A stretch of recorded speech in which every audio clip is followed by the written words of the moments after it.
Hora de falar sobre uma nova parceria no Corinthians. O Timão deve rescindir nos próximos dias o contrato com a Índigo, empresa que administra o estádio da Neoquímica Arena desde 2018. A nova operadora não teve seu nome revelado, mas as negociações estão em estágio avançado.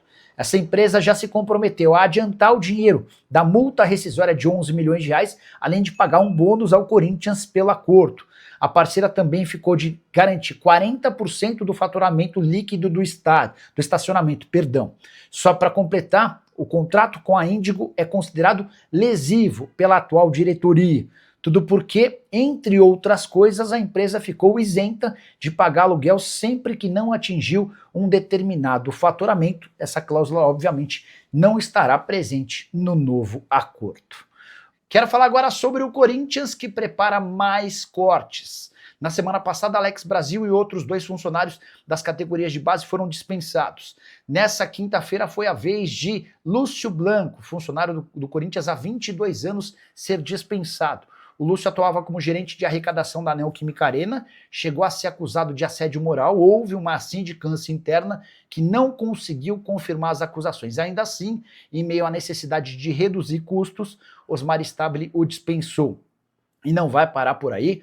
Nas próximas semanas e até o fim do ano, a ideia é demitir funcionários do centro de treinamento do time profissional, das categorias de base e também do clube social. O momento seguinte será de redução de custos em relação à folha salarial do time principal. O Corinthians entende que não vai conseguir manter o atual custo se quiser se tornar um clube saudável. Dívidas do Corinthians nos 8 primeiros meses do ano já haviam elevado o custo e a pendência alvinegra para 2 bilhões e 700 milhões de reais, ao temor de que o Corinthians feche 2025 com mais de 3 bilhões de reais de dívidas totais. Só para registrar também que até julho o Corinthians já havia desembolsado 256 milhões de reais, com direitos de imagem, salários, premiações, entre outros. É o famoso gastos com pessoal. Se você divide 256 milhões por 7 meses, você chega à constatação de que o Corinthians está gastando 36 milhões e meio de reais com toda essa galera. Diante dessa realidade, o Corinthians vai precisar reduzir custos. E isso será atingido também, ou será percebido também no departamento de futebol, com a saída de atletas que custam alto demais. Memphis Depay, em caso de qualquer proposta razoável, será convidado a aceitar ou ouvir com carinho tais ofertas. Assim que tiver qualquer novidade sobre o tema, conto para vocês. Hora de falar sobre o Corinthians e o Sub-23 do Timão, que já foi extinto, não deixou saudades. Pelo contrário, deixou prejuízos e ações na justiça. Já são 11 processos contra o Corinthians por causa do time que foi formado em 2018 e extinto em 2021. Corinthians Sub-23, que participou sem nenhum sucesso dos campeonatos paulista e brasileiro de aspirantes. Não existiram títulos, a folha salarial era de quase 4 milhões de reais por ano, e além disso foram 11 processos movidos contra o Timão. Esses 11 processos já se transformaram em cobranças de 3 milhões 740 mil reais. Só para lembrar, o mais alto desses processos, movido pelo volante Cauê, que acaba de conseguir na justiça uma vitória. Ele vai ter direito a 2 milhões e meio de reais que serão pagos pelos próximos anos. Para completar, em relação ao Corinthians, o time praticamente pronto para a partida contra o Vitória nesse sábado no Barradão, confronto importante, até porque o Vitória é o primeiro time na zona do rebaixamento e em caso de triunfo contra o Corinthians vai diminuir para apenas 2 pontos a vantagem do Timão em relação ao time baiano. O provável Corinthians tem Felipe Longo no gol, Charles, André Ramalho ou João Pedro Tchoca, Gustavo Henrique e Bidu, Ranieri, Martínez ou Carrilho, Bidon e Garro, na frente Memphis e Yuri Alberto. Hora de falar sobre o Corinthians, queria te contar quais os planos do presidente Osmar Stabile na busca por um novo patrocínio master e também por um novo name rights. A ideia do Corinthians é buscar receitas novas e para isso qualquer possibilidade no mercado está sendo bem avaliada. O Stabile tem conversas para um patrocínio master, além de name rights. A ideia dos sonhos do presidente alvinegro seria de encontrar uma empresa disposta a adquirir as 2 propriedades. Vale a lembrança de que o Corinthians hoje tem acordo com a Hypera Pharma pelos name rights, 15 milhões de reais por ano e multa de 70 milhões para quebra desse contrato.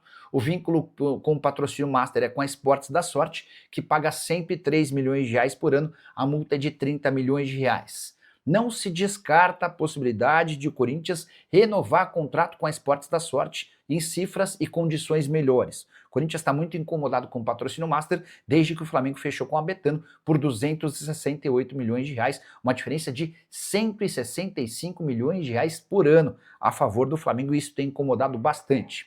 Aqui vem a parte exclusiva da informação. A ideia do presidente Osmar Stabile é promover uma licitação entre todos os interessados em adquirir name rights e também patrocínio master. E aí, essa licitação ou essa concorrência aconteceria com envelopes fechados, mais ou menos como fez o Flamengo recentemente quando da escolha pela Betano. As empresas apresentariam suas propostas no envelope fechado e aquela que oferecesse a melhor condição com garantias acabaria levando os name rights e também a possibilidade do patrocínio master. Só para completar, registrar que o Pedro Ramiro, jornalista muito bom que cobre o Corinthians, contou sobre a possibilidade de a BYD aparecer como patrocinadora do Corinthians, seja no estádio ou no peito da camisa alvinegra. Que eu consegui confirmar com uma pessoa do Corinthians é de que o Timão e a BYD têm um pequeno problema, ainda referente ao Campeonato Paulista. Estou atrás de mais detalhes para explicar e entender essa história antes de trazer todos os detalhes para vocês. Combinado? A saída de Fabinho Soldado do cargo de diretor executivo de futebol do Corinthians é questão de tempo, já contei para vocês que ele será demitido ao fim dessa temporada. A partir daí, a pergunta que não quer calar é: quem deve ser o novo homem forte do futebol alvinegro para 2026? Na terça-feira surgiu o nome de Thiago Escuro, que já garantiu que não tem a intenção de trocar o Mônaco pelo futebol brasileiro. A partir daí surgiu um segundo nome, de Paulinho, que foi volante e ídolo do torcedor corintiano e que desde essa temporada trabalha exercendo o cargo de executivo de futebol no Mirassol. Entrei em contato antes de gravar esse vídeo com uma pessoa muito próxima ao Osmar Stabile, alguém que ajuda bastante o presidente nas decisões importantes ligadas ao futebol. Perguntei: Paulinho tem alguma chance? A resposta foi não. Gostamos muito do Paulinho, respeitamos sua história, mas a ideia do Corinthians é trazer alguém importante, com muito currículo nessa função de diretor executivo de futebol. O Paulinho é ainda muito verde, foi o que respondeu essa minha fonte. E, de fato, faz sentido, o Paulinho está vivendo sua primeira experiência, e embora os resultados no Mirassol sejam espetaculares, o time é o quarto colocado no Campeonato Brasileiro, mesmo com a segunda menor folha salarial da Série A, na avaliação do Corinthians, boa parte desse mérito é do Juninho, presidente do Mirassol, e alguém que faz um ótimo trabalho há bastante tempo. O que eu ouvi também dessa fonte corintiana é de que o Corinthians pretende trazer alguém grande, de nome e de impacto. A ideia é que o Corinthians tenha o principal ou um dos principais executivos de futebol do país a partir de 2026. O nome não está definido, até porque o foco nesse momento é se recuperar no Campeonato Brasileiro e garantir o título da Copa do Brasil. Qualquer novidade eu conto para vocês. Só um complemento. O Corinthians pretende repetir no profissional o movimento que fez recentemente na base. Na quinta-feira da semana passada, o Alex Brasil foi demitido do cargo de gerente da base e na terça-feira, Erasmo Damiani foi anunciado. Damiani é alguém grande dentro das categorias de base e o Corinthians pretende repetir essa fórmula no time principal na virada do ano. Bora fechar o vídeo para falar sobre o Corinthians. Nessa quinta-feira, 3 demissões no timão. Caíram o diretor executivo de futebol da base, Alex Brasil, além de 2 observadores. Um da captação em São Paulo, Josias de Oliveira, um outro representante do Corinthians no sul do país. A demissão do Alex Brasil, a mais importante das 3, tem a ver com a questão política.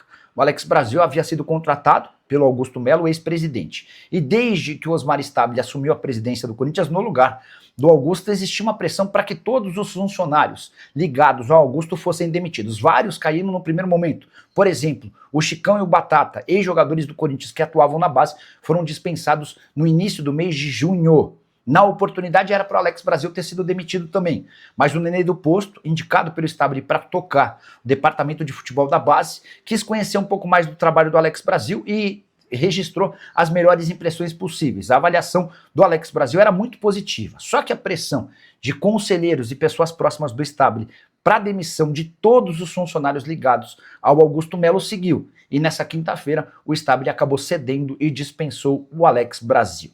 Aí perguntei para uma fonte minha no Corinthians, mas e o Fabinho Soldado, que é alguém com a cara do Augusto Melo? A pessoa respondeu que o Fabinho só não caiu ainda por conta de uma pressão dos jogadores. Os jogadores, incluindo o Memphis Depay, pediram pela permanência do Fabinho, pelo menos até dezembro, preocupado com a possibilidade de a demissão do Fabinho causar algum prejuízo no time que disputa as semifinais da Copa do Brasil, o Corinthians optou por ficar com o Fabinho até dezembro. No fim da temporada ele será desligado do Corinthians, isso já é tratado como líquido e certo no Parque São Jorge. Só para completar em relação à demissão do Josias de Oliveira, ex-jogador de futebol e um dos captadores mais importantes lá do Corinthians, a justificativa dada pelo Corinthians é de necessidade de contenção de despesas. Vale a lembrança de que por conta do transfer ban aplicado no time principal, o Corinthians também não pode contratar jogadores para base e não há uma perspectiva tão próxima de volta de reforços. Mas queria contar para vocês também que apurei que o Bruno, filho do Ricardinho, e alguém recentemente contratado, apesar de uma série de acusações contra ele, tem começado a mandar nas categorias de base e, ao que parece, já começa a tomar decisões importantes, como, por exemplo, a da saída do Josias. Você curtiu o vídeo? Não esquece de deixar like, de se inscrever no canal. Fala pessoal, estamos aí com atualizações importantes do Corinthians. Se inscreva e ative o sininho para receber mais atualizações do Timão. Deixe seu like, que é muito importante para o crescimento do canal. Utilize o espaço aqui embaixo para registrar sua opinião. Ficamos por aqui com mais esse giro de notícias. Um abraço e até o próximo vídeo.